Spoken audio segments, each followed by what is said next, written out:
Hey guys, and welcome back for Unit 2, Discussion 1. We're going to be starting with energy in the cell and photosynthesis.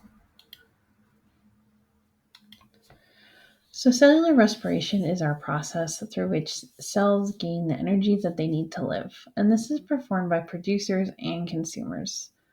It's made up of a series of reactions that take biochemical energy from food and change it to adenosine triphosphate.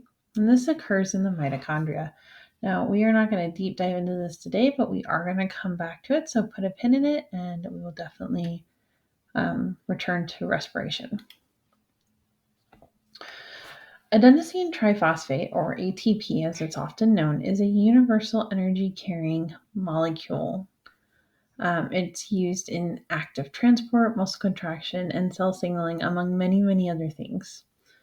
Keep in mind this isn't an energy currency, but rather a storage. The third bond of the phosphate to the second one holds a lot of energy, and when it gets broken, it releases that energy in the form of electrons. And then when the cell needs to, it'll put that phosphate back on to restore that energy. So this is a very unstable molecule because the cell is constantly breaking and adding that third phosphate back onto the phosphate group. So ATP production and cellular respiration in general is found in the mitochondria. This is an organelle, which means it's a component of the cell. This one is membrane bound, so it's enclosed in its own membrane, and it contains all of the chemical reactions for cellular respiration. Now, mitochondria used to be symbiotic bacteria, but they've now been absorbed and become part of your body. But they still do have their own DNA. So next we're going to move on to photosynthesis.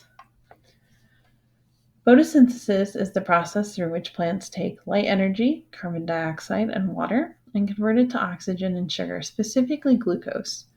This occurs in the chloroplast, which is another organelle, and the reaction for it can be written as you see here. 6CO2 plus 6H2O yields C6H12O6, which is the chemical formula for glucose, plus 6O2.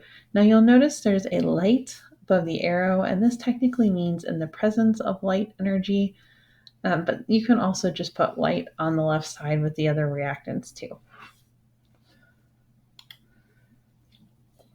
So photosynthesis is actually made up of two sets of reactions.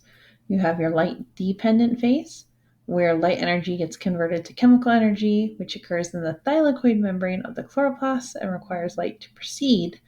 And then you have the light-independent portion, where chemical energy gets used to make sugar, and this occurs in the stroma of the chloroplast. This is also known as the Calvin cycle and does not require light to proceed. So a lot of times the light-dependent phase will go on during the daytime, and then the light-independent phase can go on even after the sun has set. So this is our chloroplast. It is a membrane-bound organelle.